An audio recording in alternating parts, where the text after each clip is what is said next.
Hydrology. Earth surface మీద కానీ below the surface of the earth కానీ మనం వాటర్ తాలూకా ఎగ్జిస్టెన్స్, మూమెంట్, డిస్ట్రిబ్యూషను, క్యారెక్టరిస్టిక్స్ని అబ్జర్వ్ చేసి స్టడీ చేస్తే ఆ స్టడీస్ని హైడ్రాలజీ అంటాం. ముఖ్యంగా ఈ హైడ్రాలజీ స్టడీస్ వాటర్ రీసోర్సెస్ మీద, వాటి మేనేజ్మెంట్ మీద ఫోకస్ చేస్తుంది.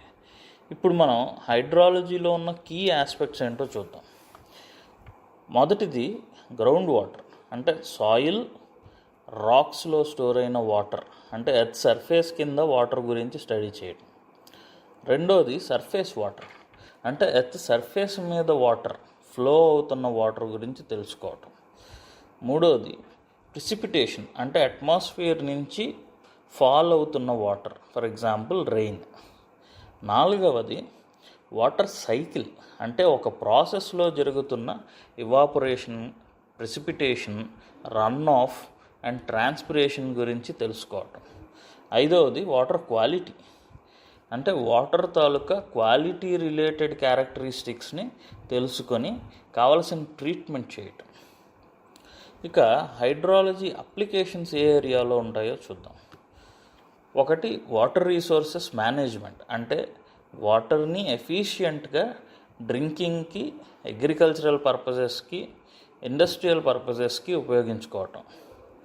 రెండోది ఎన్వైర్మెంటల్ ప్రొటెక్షన్, అంటే వాటర్ రీసోర్సెస్ని ప్రిజర్వ్ చేసుకొని పొల్యూషన్ని కంట్రోల్ చేసుకోవటం. మూడోది క్లైమేటిక్ ప్రిడిక్షన్స్, అంటే వెదర్ చేంజెస్ని ఐడెంటిఫై చేయటం, ప్రిసిపిటేషన్ ప్యాటర్న్స్ని ముందుగా ఫోర్కాస్ట్ చేసుకోవటం. నాలుగవది డిజాస్టర్ మేనేజ్మెంట్, అంటే న్యాచురల్ డిజాస్టర్స్ లైక్ ఫ్లడ్స్ కానీ, డ్రాట్స్ కానీ, వాటిని ప్రిడిక్ట్ చేసి ప్రివెంటివ్ మెజర్స్ అడాప్ట్ చేసుకోవటం. వాటర్ తాలూకా కంటిన్యూస్ మూమెంట్ని హైడ్రోలాజిక్ సైకిల్ అని కానీ, వాటర్ సైకిల్ అని కానీ పిలుస్తాం.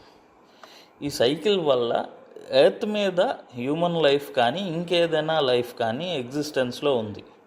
అండ్ ఈ వాటర్ సైకిల్లో చాలా కీ ప్రాసెస్ ఇన్వాల్వ్ అయి ఉన్నాయి. అవేంటో ఇప్పుడు చూద్దాం. వాటర్ సన్ నుంచి వచ్చే ఎనర్జీ వల్ల హీట్ అయ్యి వేపర్ కింద ఫామ్ అయ్యి అట్మాస్ఫియర్లోకి వెళుతుంది. దాన్ని మనం ఇవాపరేషన్ అంటాం. వాటర్ సైకిల్లో ప్లాంట్స్ కూడా కొంత పోర్షన్ కాంట్రిబ్యూట్ చేస్తాయి. దాన్ని ట్రాన్స్పిరేషన్ అంటాం. ఒక్కోసారి ఐస్, స్నో ఇవి కూడా వాటర్ వేపర్ కింద మారిపోతాయి. దాన్ని మనం సబ్లిమేషన్ అంటాం. ఒకసారి వేపర్ అట్మాస్ఫియర్లోకి వెళ్ళాక లిక్విడ్ కింద మారిపోతుంది. దాన్ని మనం కండెన్సేషన్ అంటాం. ఆ తర్వాత వాటర్ డ్రాప్లెట్స్ కంబైన్ అయ్యి హెవీగా ఫామ్ అయ్యి మళ్ళీ ఎర్త్ మీదకి రెయిన్ ఫామ్లో వస్తాయి. ప్రిసిపిటేషన్ అయ్యాక కొంత వాటర్ గ్రౌండ్లోకి సీప్ అవుతుంది. అది ఇన్ఫిల్ట్రేషన్ ప్రాసెస్. కొంత వాటర్ డైరెక్ట్గా గ్రౌండ్ మీద ఫ్లో అయ్యి మళ్ళీ సోర్స్లోకి రీచ్ అవుతుంది. అది రన్ ఆఫ్. ఇలాగా సర్ఫేస్ సోర్సెస్ కలెక్ట్ చేసిన ప్రిసిపిటేషన్ మళ్ళీ వాటర్ సైకిల్లో పార్టిసిపేట్ చేస్తుంది. సో హైడ్రోలాజిక్ సైకిల్ క్లైమేట్ని రెగ్యులేట్ చేసుకోవడానికి, వాటర్ సప్లైకి, వేరియస్ స్పీసీస్కి హ్యాబిటేట్ మెయింటైన్ చేయడానికి, ఇకోసిస్టంలో న్యూట్రియంట్ డిస్ట్రిబ్యూషన్కి యూజ్ అవుతుంది.